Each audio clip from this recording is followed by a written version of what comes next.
唔知 follow 得我耐嘅觀眾咧，記唔記得我 N 年前 channel 咧係有個系列叫做基本係女子，專門嚟分享一啲我嗰排入手好基本、好百搭嘅一啲衫鞋同袋。拍嗰個系列嘅時候，我仲係未結婚、未有小朋友，係多啲時間去行街。去到而家我結婚就嚟6週年，小朋友都有2個，生活形態啊，或者我自己中意嘅嘢，甚至我自己身形咧，都會喺呢幾年入邊有改變。不過一路以嚟咧，都有幾多朋友會喺 DM 鼓勵我話，不如你開翻基本係女子呢個系列啦。我而家咧係基本係老母同埋冇得出街買衫嘅老母，尤其是呢幾年隨住喺韓南洞、聖水洞有好多小眾韓國設計師品牌崛起而發展成為一啲商圈。嚟韓國旅遊嘅朋友咧就唔淨係喺明洞啊或者宏大女人街買衫，反而更加對韓國呢啲有名有姓嘅小眾品牌更加感興趣。所以今日呢條基本係老母嘅片咧，就想同大家分享一啲我自己好中意喺韓國本地亦都好多韓國人中意嘅一啲韓國小眾品牌，佢哋嘅風格特色係點樣，必買同埋唔使點樣買嘅單品又各自係啲乜嘢咧？事先聲明，我就唔係 fashion blogger， 亦都唔係行喺時尚最尖端。我諗100個人入邊，我行喺大約46個左右。所以今日分享啲品項咧，其實都係一啲比較基本嘅款，唔會太蝦人着，唔同嘅身高體型或者男生女生都可能可以喺呢啲牌子入邊揾到一啲自己中意嘅嘢。第一個我自己幾經常佢每一季出新嘅我都會去睇嘅韓國牌子咧，就係 Glowny。呢個牌子應該係我今日介紹所有嘅牌子入邊最出名。我估佢都應該送好多衫俾 influencer，所以成日都會喺佢哋 OOTD 啊 Story 啊見到佢哋 tag 呢個牌子。Glowny 呢個牌子咧，好多人都會覺得同美國嘅 Brandy Melville 係好似美式復古 casual。咁除咗 Brandy Melville 係 one size fits all，Glowny 咧係有 size 可以揀嘅。咁我自己都有好幾件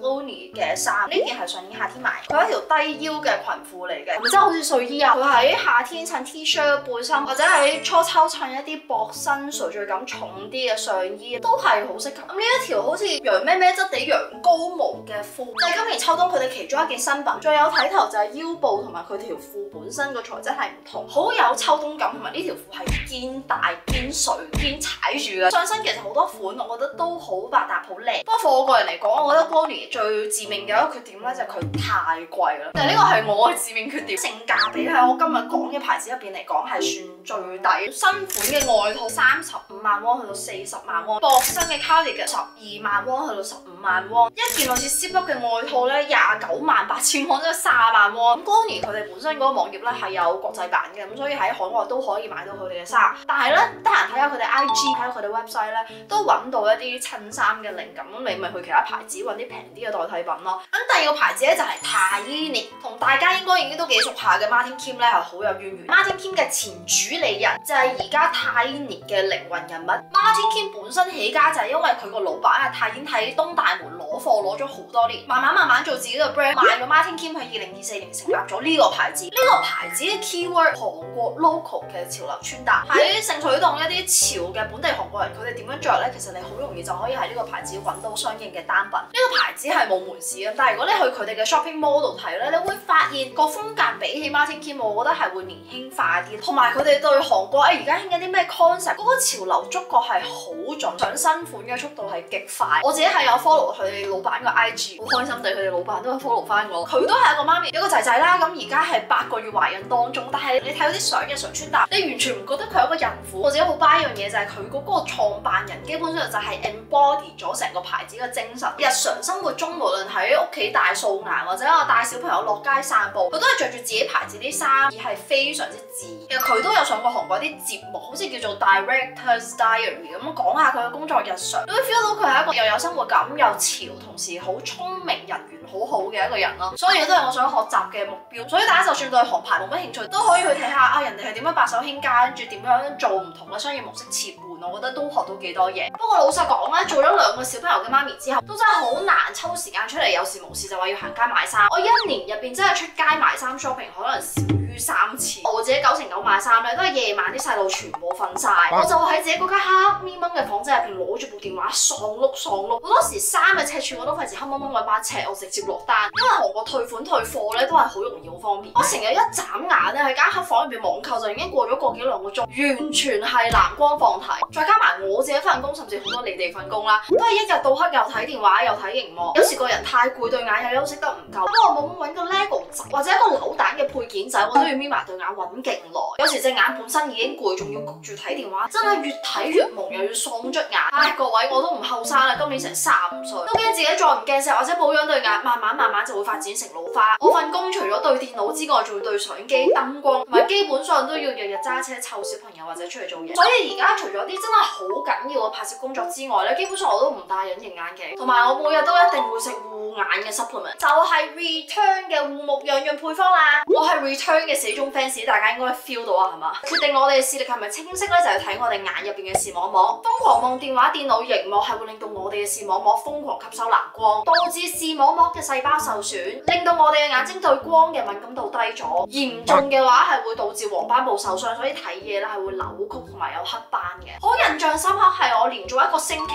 每日都記得食，最先有感覺嘅係哇對眼即時覺得冇咁乾，就算冇令我哋眼藥水，同埋影相嘅時候我哋咪會 zoom in 驚有啲咩穿崩啊或者鼻屎啊，眼入邊嘅紅筋係少咗好多。但係講緊我捱夜同埋疲累程度咧係差唔多嘅。我上個星期有2個拍攝都有戴 con 嘅，我發現戴 con 嘅 con 感都完全唔同咗，對眼冇咁容易覺得焗覺得乾。你知如果你對眼一乾又戴 con， 你對 con 就會開始移位影相就會有4粒眼珠噶啦。夜晚揸車嘅時候睇倒後鏡嗰個成像都 sharp 咗好多。Return 呢款護目養潤配方咧係有3大極潤嘅護目成分，首先係醫學級獲獎嘅天然成分10:2嘅葉黃素同埋玉米黃素，可以幫助我哋對眼抗藍光，同埋減少紫外線對黃斑嘅損傷。好多人會覺得藍莓係最護眼嘅，證明大家係時候要認識一下黑加侖子花青素呢樣嘢啦。佢臨床實證可以提升夜視能力，改善老花同埋近視。第3，入邊係有300 mg 超高濃度北歐藍莓花青素，可以令到我哋隻眼短時間入邊就冇咁攰，同埋減少紅筋。而家真係9成9嘅都市人做嘢都係望住部電話電腦。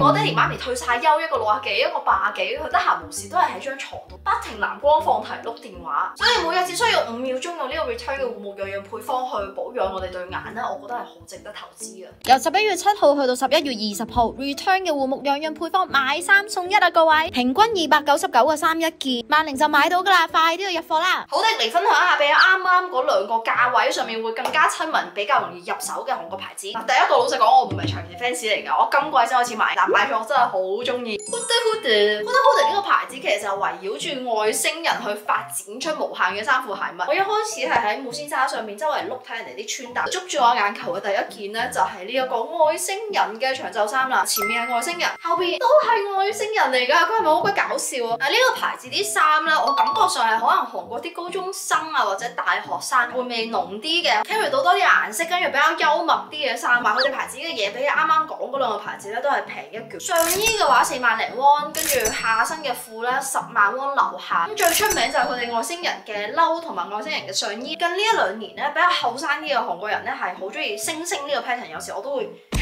我呢度咪就係星星咯。所以 Huda Huda 除咗外星人元素之外咧，就係星星嘅元素。呢就係買俾巴西嘅，都有做到一個星星嘅設計。但係你話會唔會每季都翻去買個外星人買條星星褲着咧？我就覺得自己唔會咁。佢個百搭度咧冇啱啱講嗰2個牌子咁好，但係勝在佢個 price point 係容易啲入手，設計上面會比較搶眼啲。你行出嚟會有一個話題。我有一日着住外星人呢件衫去接話懵懵放學，因為佢所有同學係指住我話 E.T. Alien 咁樣樣。咁佢個質地咧好老實講，唔係話真係好優質嘅棉質 T 嚟嘅，同高少少價位嘅韓國小眾品牌會有分別。拍到西邪啊各位，等我陣。好，下一個我自己經常買嘅咧，就係 Black Cup。嚴格嚟講咧，我唔可以叫佢做韓國小眾品牌，因為佢其實係一間好大型下嘅韓國線上買手店。佢哋係會去東大門入貨買衫上架去佢哋嘅網站。當然佢哋都有啲自己嘅 designer 出一啲自己嘅款，咁我就會注明係 made。Black Cup 喺韓國咧其實都幾大嘅做得，同埋佢個上身係極度平凡。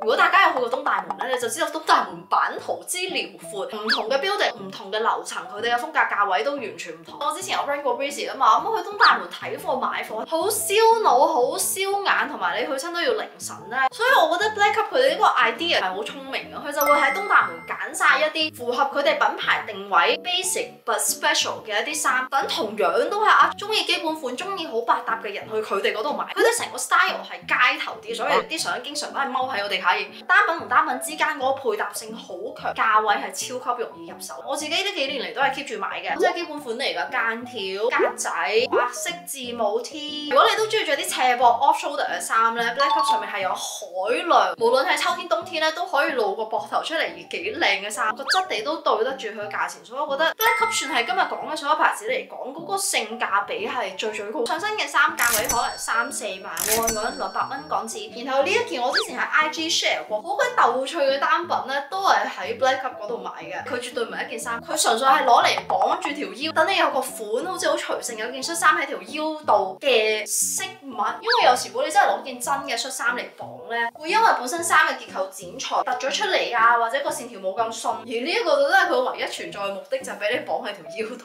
如果你都係着得比較基本、比較 casual，喺 Black Cup 上面係一個東大門簡約百搭系時裝嘅精華版。同埋另一個佢哋好出名嘅就係佢哋下身嘅褲款，夏天有涼感褲，甚至褲嘅長度佢哋都有好多唔同嘅選擇，係有好多韓國人去揾一啲內搭啊、配搭用嘅單品。你啱啱呢一個哇，我全街有超過2個人着呢個，你就覺得我哋其實係咪一個組合嚟嘅咧？最後如果你中意再明顯啲嘅設計感，你個 budget 再多少少嘅話咧，我幾建議大家可以睇下 OpenYY。咁但係同啱啱講嘅牌子唔同，我就好少俾佢 IG 或者網頁上面嘅配搭燒到，即係見到啲 model 相咧，唔會覺得喺現實生活係有呢啲人喺度過緊馬路或者等緊巴士，因為佢個風格係會再強烈啲。OpenYY 呢個牌子咧，其實係由兩姊妹嘅韓國設計師喺2020年成立，原名好似係叫做 The Open Product。佢哋嘅風格係會獨特啲嘅，每一件衫佢一定唔會就咁係一件基本款，白色 T 恤間條 T。所以 overall 我覺得 OpenYY 行得好前嘅。如果你有機會，譬如去汝矣島嘅Tohyeongdae，佢哋係有門市嘅，佢連間鋪嗰個空間設計都係好前衛，好多韓星都有着過 OpenYY 啦，好似張元英啊、白妍啊，佢哋私服都有着過。我自己買 OpenYY 個衫個準成率就冇啱啱講嗰啲咁高，可能買10件有7件係中意，有3件就會覺得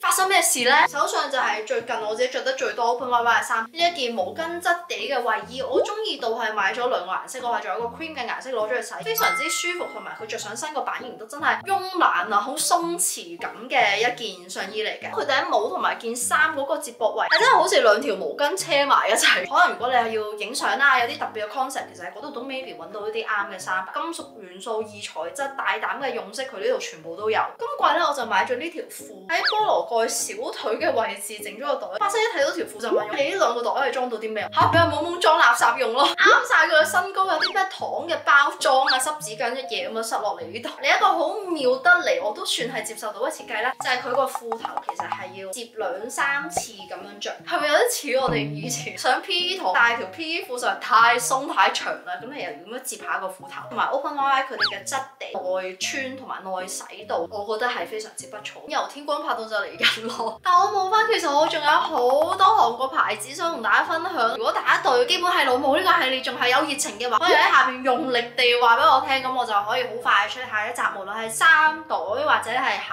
咁今日呢條片嘅分享係咁多，希望大家中意。咁我哋下條片再見，拜拜。